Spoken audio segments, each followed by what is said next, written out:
네. 오늘 말씀에 나오는 오순절은 유대교 3대 절기 중에 하나입니다.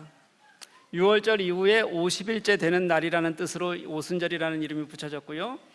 하나님께서 이제 광야 생활을 마치고 들어가잖아요, 가나안으로. 그때 하나님께서 주시는 수확을 감사하는 절기들이 있는데 이 1년 중에서 가장 먼저 하나님께서 주신 수확을 감사하는 절기가 이 오순절이었습니다.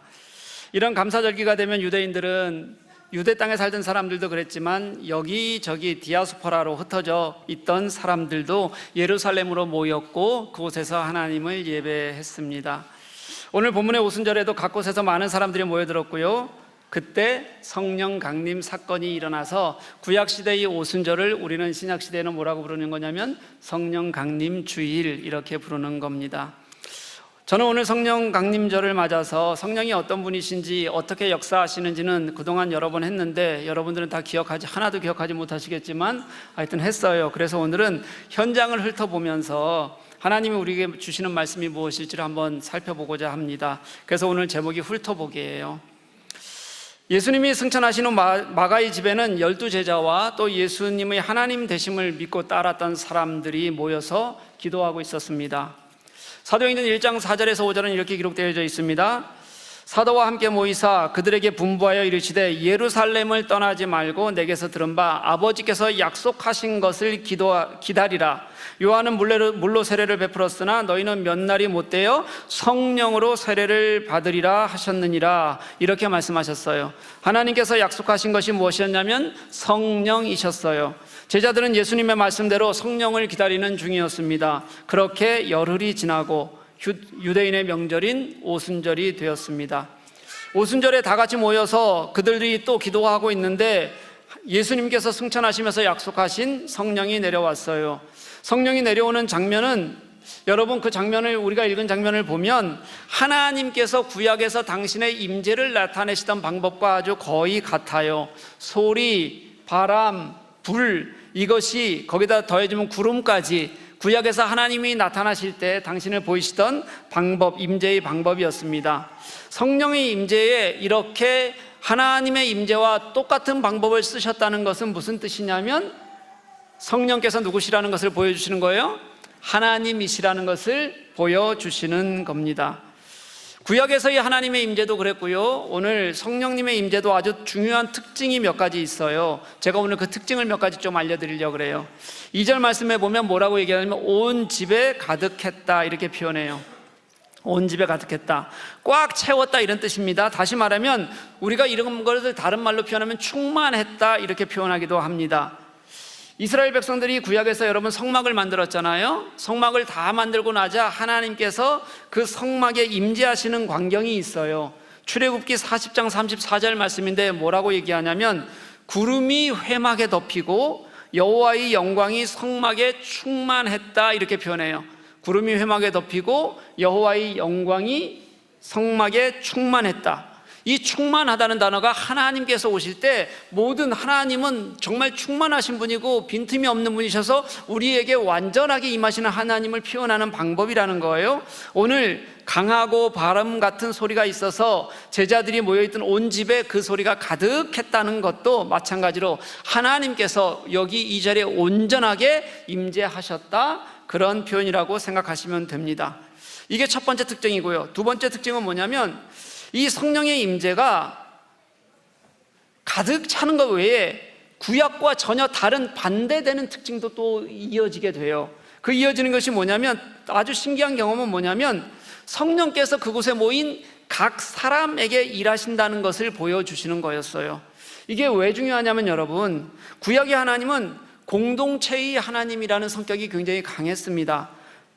그런데 오늘 성령의 임재는 공동체 전체에게 하는 것이 아니라 각 사람에게 성령께서는 임하신다는 것을 아주 잘 보여주고 있다는 거예요. 3절은 이렇게 얘기합니다. 마치 불의 혀처럼 갈라지는 것들이 그들에게 보여 어떻게 했다고요? 각 사람 위에 임하여 있었다 이렇게 얘기합니다.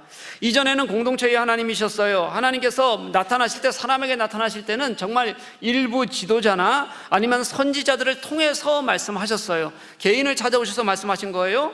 그랬던 것이 이제는 예수 그리스도의 구원 사건 이후에는 예수를 믿는 모든 사람들, 각 사람에게 한 사람 한 사람 하나님의 임재가 있다는 것을 보여주시는 것, 이것이 성령 강림 사건의 굉장히 중요한 핵심이에요. 또 하나의 여러분 새로운 경험이 있는데 이겁니다. 구약에서는 아까 하나님의 임재가 하나님의 충만하심으로 나타난다 그랬어요. 이거는 무슨 뜻이기도 하냐면 하나님이 가장 큰 능력을 가지신 분, 유일한 창조주이심을 보여주시는 당신의 권능과 권위로 일하시는 것이 구약에 나타나시는 하나님의 방법이었어요. 백성들은 그렇게 나타나시는 하나님을 보면 놀랐고 기뻐했고 그 하나님을 찬양했습니다. 그런데 오늘 말씀을 보니까 그렇게 우리 속에 기적처럼 나타나시는 그런 하나님이 아니라, 능력처럼 나타나시는 하나님이 아니라 각 사람에게 오신 다음에는 성령의 능력도 각 사람에게서 하나님이 그 속에서 일하시는 것을 보여주시는 것, 이게 성령 강림 이후에 하나님 임재의 가장 큰 특징이라는 거예요. 사람들이 하나님의 능력과 기적을 구약에서는 봤어요. 그러면서 하나님을 찬양했어요. 그런데 이제 신약에서는 하나님께서 이 공간에만 계시고 크게 당신이 일하시는 것을 우리들에게 보게 하시는 것이 아니라 성령께서 나를 통하여 일하신다는 것을 경험하게 하는 것, 내 속에 직접 일하시는 것을 알게 하는 것이 성령이 이 땅에 오셔서 우리들에게 보여주신 가장 큰 특징이었다는 거예요. 4절 이렇게 얘기합니다. 그들이 다 성령의 충만함을 받고 성령이 말하게 하심을 따라 다른 언어들로 말하기를 시작하니라. 거기에 모이는 사람들이 다 성령 충만함을 받았어요. 그리고 나서 성령이 그 한 사람 한 사람에게 일하셔서 그동안 그들이 배워보지도 못한 다른 나라의 언어로 말하는 역사가 일어났다는 거예요. 배워보지도 못한 다른 나라의 언어로 각 사람이 말하게 하셨다는 겁니다. 그곳의 모든 사람에게 성령이 직접 일하셨고 성령이 우리 개인 속에서도 직접 일하신다는 것을 분명하게 보여주시는 사건, 그게 바로 성령 강림 사건의 또 하나의 새로운 역사였습니다. 여러분, 이 성령 강림 사건을 제가 아주 간단하게, 시간이 없어서 짧게 훑어만 보는데 이 이야기로 보면 이런 거예요. 여러분, 이전 구약에서는 백성들이 하나님이 이끄시는 장엄한 공동체의 역사를 봤어요. 하나님이 어떻게 우리 공동체를 이끌어 가시는지를 봤어요. 그런데 이것이 이제 신약으로 오면서 예수 그리스도를 믿음으로 고백하고 하나님과 교제하고자 하는 모든 사람들에게 하나님께서는 일일이 한 사람 한 사람 찾아오셔서 성령으로 찾아오셔서 우리를 만나주시겠다고 선언하시는 것으로 바뀌시는 것, 이게 신약에서 우리가 하나님을 경험하는 방법이라는 뜻입니다. 그래서 여러분, 우리가 성령 강림 사절에 꼭 깨달아야 할 것이 있다면 이것 하나여야 해요. 뭐냐면 오늘도 내게 찾아오시는 하나님, 그 성령님을 경험하는 겁니다. 오늘도 누구에게 찾아오시는 거예요? 나에게요. 여러분, 우리 아니에요. 공동체 아니에요. 여러분, 공동체에도 일하시지만 여러분 한 사람 한 사람에게 찾아오시는 하나님이 계신다는 것을 우리가 믿고 고백하는 거예요. 지금 이 자리에서 우리 속에 함께 하시는 성령님이 그게 내 안에 나 한 사람을 찾아오셔서 말씀하시고 일하시는 성령님이시고 그 성령님과 매일의 삶을 함께 살아가는 우리가 될 수 있기를 주님의 이름으로 간절히 축복합니다. 그럼 여러분, 성령께서 우리 안에 오셔서 각 사람에게 그렇게 나타나시잖아요. 각 사람에게 나타나셔서 처음 하신 일의 의미가 무엇인지 한번 살펴봤으면 좋겠어요. 4절 말씀을 봤더니 다시 볼게요. 그들이 다 성령의 충만함을 받고 모여있던 제자들이 다 각자 성령의 충만함을 얻었다는 거예요. 그 이후에 뭐라고 말하냐면 성령이 말하게 하심을 따라 다른 언어들로 말하기 시작했다, 이렇게 표현해요. 여러분, 다른 언어가 여기서 뭐죠? 방언이라고 표현되어 있는 게 우리로는 뭐라고 얘기하면 돼요? 외국어라는 뜻입니다. 외국어요. 외국어로 말하기 시작했다는 뜻이에요. 왜 외국어냐면 들어보세요. 여러분, 당시 오순절은 명절이어서 이 유대 땅을 떠나 있던 디아스포라들이 다 예루살렘으로 모였다 그랬잖아요.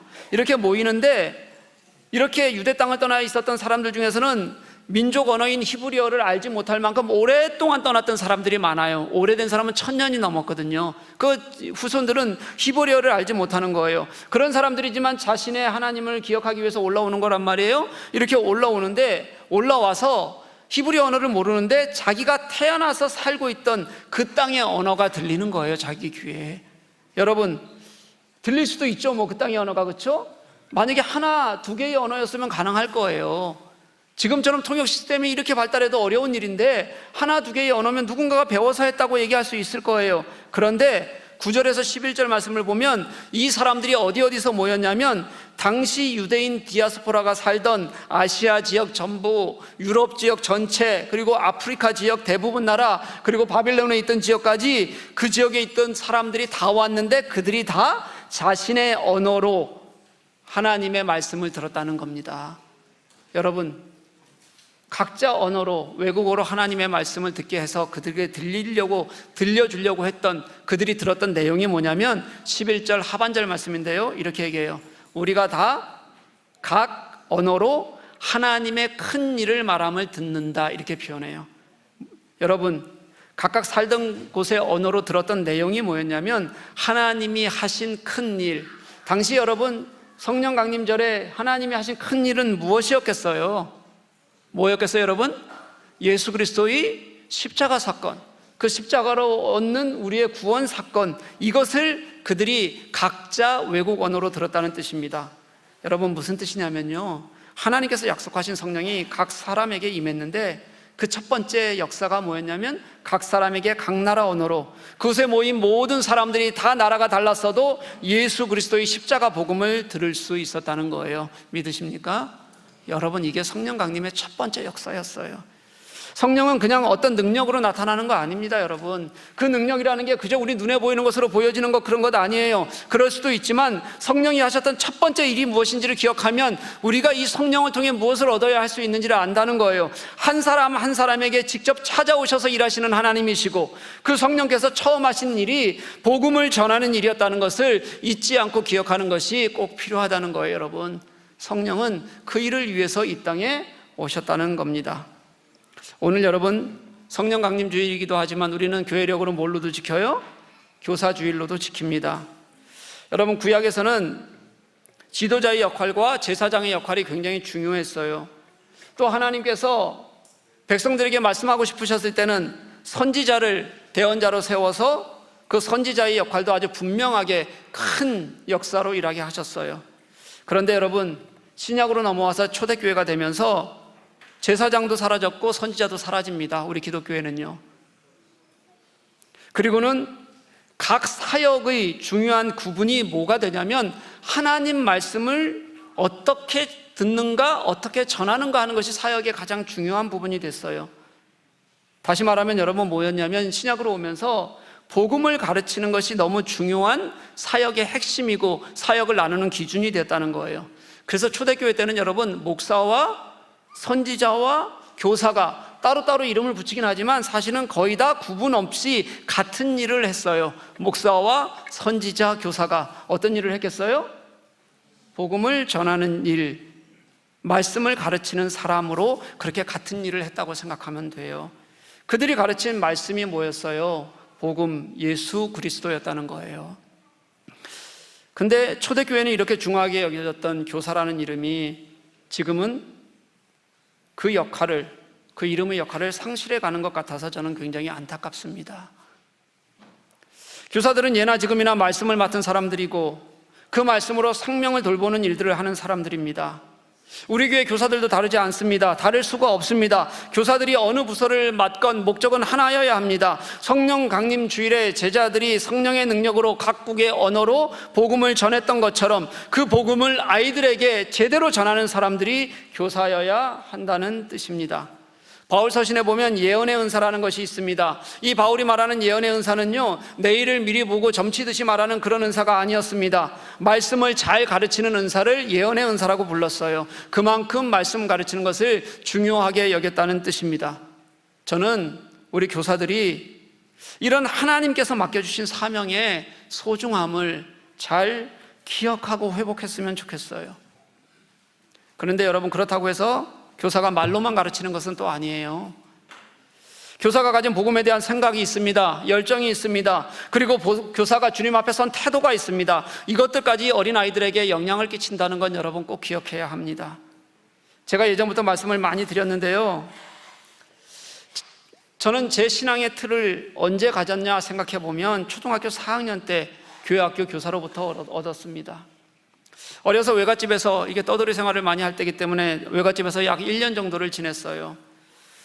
1년 정도를 지냈는데 그때 굉장히 시골이었거든요. 시골의 작은 교회였어요. 그때 그 작은 교회에서 보이셨던 선생님, 저 정교 선생님이라고는 한 분밖에 없으셨어요. 다 안 계셨고, 그 선생님이 제게는 지금까지 제가 예수를 어떻게 믿어야 하는지, 그리고 예수와 어떻게 살아가야 하는지를 알려주신 제 삶이 되었어요. 교회 선생님과 학교 선생님이 같은 분이었거든요. 그러니까 늘 만나는 겁니다. 일주일 내내. 얼마나 좋았겠어요, 그렇죠? 그때는 주 6일 학교 갔잖아요. 그래서 주 7일 그 선생님을 만났어요. 1년 동안.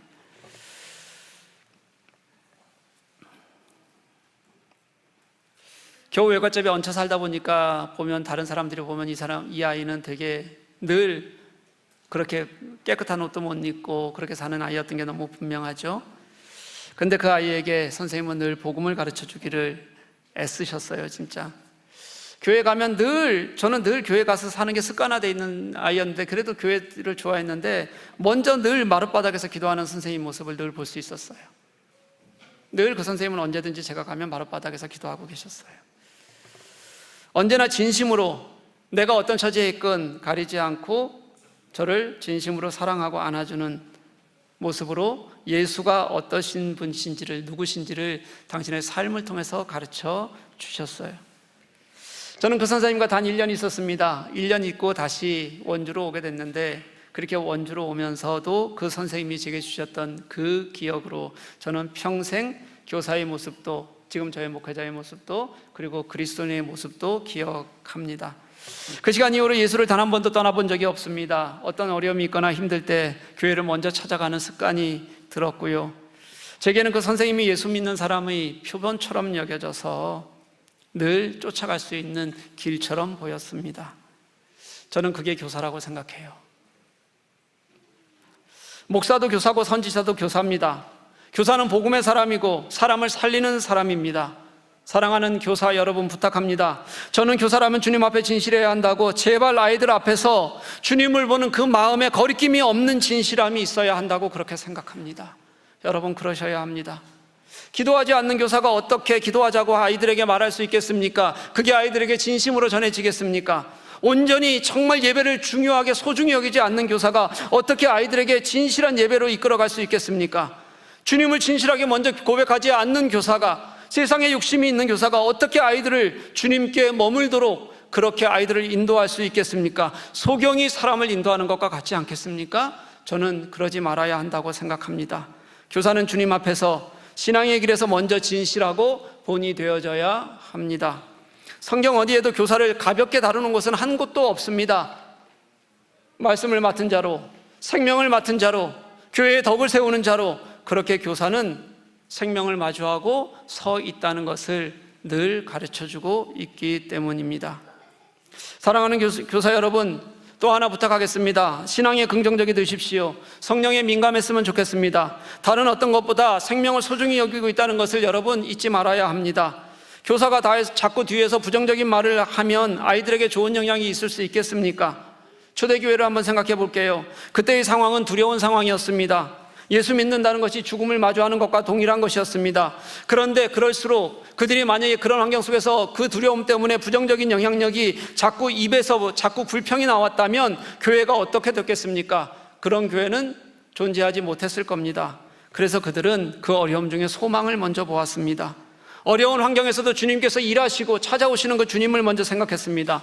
소망을 먼저 보는 사람들, 성령께서 그들 속에서 민감하게 일하시는 사람들, 그런 이들이 교사이어야 합니다. 여러분들이 맡은 아이들이 그냥 오늘 교회에 왔다가 집에 가는 아이들이 아니라 하나님께서 맡겨주신 생명이라는 것, 이 아이들이 여러분에게 달렸다는 것을, 여러분을 통해서 그 아이들이 예수의 십자가를 배우기도 하고, 또는 아이들이 결국 더 커가면서 교회를 떠나게 된다는 것, 여러분 분명히 기억해야 합니다. 여러분, 그저 기술을 맡은 것도, 그저 애들과 예배를 같이 드려주는 것도 아니라는 걸 여러분들 꼭 명심하셨으면 좋겠습니다. 부모들에게도 부탁합니다. 부모도 자녀의 교사입니다. 아이들 잘 가르치면 바뀝니다. 윽박지르지 말고 가르치십시오. 많이들 말하더라고요. 저와 예리가 다른 것 같잖아요. 3주째 나오는 거예요. 많이 달라 보이잖아요. 그렇죠? 근데 많은 분들이 예리가 하는 말이나 행동에서 저의 모습이 보인답니다. 이렇게 달라 보이는데도 야, 너 아빠 같아 이렇게 얘기하는 사람들이 많다는 거예요. 제가 5월 첫 주에 예리를 볼빅으로 세수시키면서 정성껏 길렀다 말씀드렸잖아요. 그럼 자기도 생각이 있으면 변해야 되잖아요. 안 변해요. 지난주에 결혼 후에 용돈을 끊은 이야기를 제가 말씀드렸습니다. 부모 사랑하라고 얘기하면서. 그랬더니 여러분들이 참 저는 감사하게 생각하는데 교우들이 한마디씩 예리에게 덧붙이셨습니다. 예리야, 아빠가 볼빅으로 그렇게 키웠으면 용돈은 왜 끊니? 좀 드리지. 그래서 제가 지난주에 용돈을 받았습니다. 그러면서 제가 이걸 느꼈어요. 가르치면 바뀐다. 용돈을 주면서 저에게 얘기했습니다. 설교에서 꼭 얘기해 달라고요. 해야죠. 그런데 거기다 한마디 덧붙이겠습니다. 다시 시작했으면 매달 하지 않겠습니까? 저는 그렇게 생각합니다. 그럴 겁니다. 이러거나 저러거나 자녀는 부모에게서 배웁니다. 지난주에도 잠시 말씀드렸는데 저는 중학교 2학년 때 아버지가 돌아가셨어요. 떠돌이 생활을 하다가 돌아오셔서 집으로 돌아오셔서 3개월 만에 돌아가셨어요. 몸이 정말 죽도록 아프셨던 것 같아요. 3개월 만에 피토하고 죽으셨으니까. 몸이 아프시니까 저를 너무 괴롭히셨습니다. 한 2개월 병원을 다니면서 제가 병원에 3개월을 계셨는데 제가 병원 다니면서 그렇게 잘 아버지를 섬기려고 하는데 너무 저에게 화도 많이 내시고 말도 안 되는 것을 많이 시키셔서 2달째 되는 때 제가 이제 도저히 아빠를 간호할 수 없겠다는 생각이 들었어요. 그러면서 제 생각에 속에 무슨 생각이 들었냐면 2달이나 3달이나 차이가 없잖아요. 어차피 돌아가실 건 못 산다는 건 분명했어요. 그러니까 지금 빨리 돌아가시면 좋겠다 라고 생각했어요. 너무 저를 괴롭히니까. 근데 한 달을 버티셨습니다.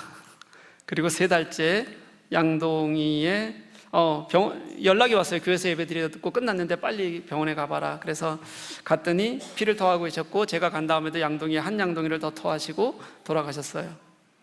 이분이 그냥 돌아가셔도 되잖아요. 그만하면. 그렇죠? 그런데 돌아가시면서 제게 신체적인 특징을 전부 다 유전적인 질병들을 물려주고 가셨어요. 제가 우리 아버지가 가졌던 질병을 하나하나 고스란히 가지고 있습니다. 저는 20대 때 결핵을 앓았고 당뇨병을 심하게 앓다가 지금도 관리를 하고 있는 중이고요. 그 외에도 여러분 저의 몸에 나타나는 현상들이 아버지와 곧 많이 닮아 있습니다. 워낙 술을 좋아하셔서 간경화가 굉장히 큰 사망의 요인이었는데 저는 술을 안 먹으니까 간경화 빼놓고는 거의 비슷하게 다 있는 것 같아요. 정말 초라하게 속초, 제가 어렸을 때 본 사진인데 속초 어딘가에서 마룻바닥에 앉아서 찍은 사진이 있어요. 어려서는 몰랐는데 그 사진마저도 아버지 사진이 없어요. 한 장 있었는데 한 장도 잊어버렸어요. 지금 어디 있는지 몰라요. 근데 그 한 장의 사진이라도 지금 제가 성성이 기억하는 게 뭐냐면 커서 보니까 그 사진 속 아버지가 제가 똑같이 생긴 거예요. 지금 저와. 엄청 초라하게 찍은 사진인데 생긴 거는 똑같아요. 그래서 이런 생각을 해요. 제가 겉모습만 닮았을까요? 유전적인 건강만 이렇게 물려주고 가셨을까요? 만약에 그 아버지와 제가 더 많은 시간을 함께 했었다면 아마 저는 행동과 생각도 무의식 중에 분명히 닮아갔을 것이라고 그렇게 생각해요. 부모는 무조건 자녀의 교사이고 거울입니다. 부모 여러분, 우리 자녀에게 예수 잘 믿는, 참되게 사랑으로 예수 믿는 모습을 자녀에게 보여주시기를 간절히 소망합니다. 여러분, 그렇게 자녀를 대하십시오. 오늘 세례받은 이들이 있습니다. 이들도 생명입니다. 우리가 성령 강림 주일이면 이들에게 세례를 베풉니다. 그렇게 복음을 전하는 성령의 역사가 저는 2000년이 지난 지금까지 이곳에서 기적처럼 이어지는 사건을 세례식이라고 말합니다. 성령께서 역사하셔서 우리들에게 보여주셨던 그 복음의 역사를 2000년이 지난 시간까지 하나님께서는 끊지 않으시고 프랑크푸르트 땅 이곳에서 하나님을 만나는 은혜를 우리들에게 주시는 겁니다. 우리 세례받은 여러분, 여러분들은 성령의 열매입니다. 저는 이들을 생각할 때마다 감동이 되고 늘 울컥해요. 여러분이 그 주님을 믿는 마음으로 늘 성령과 함께 기쁨으로 이 땅을 이제 주님과 함께 살아갈 수 있기를 간절히 축복합니다.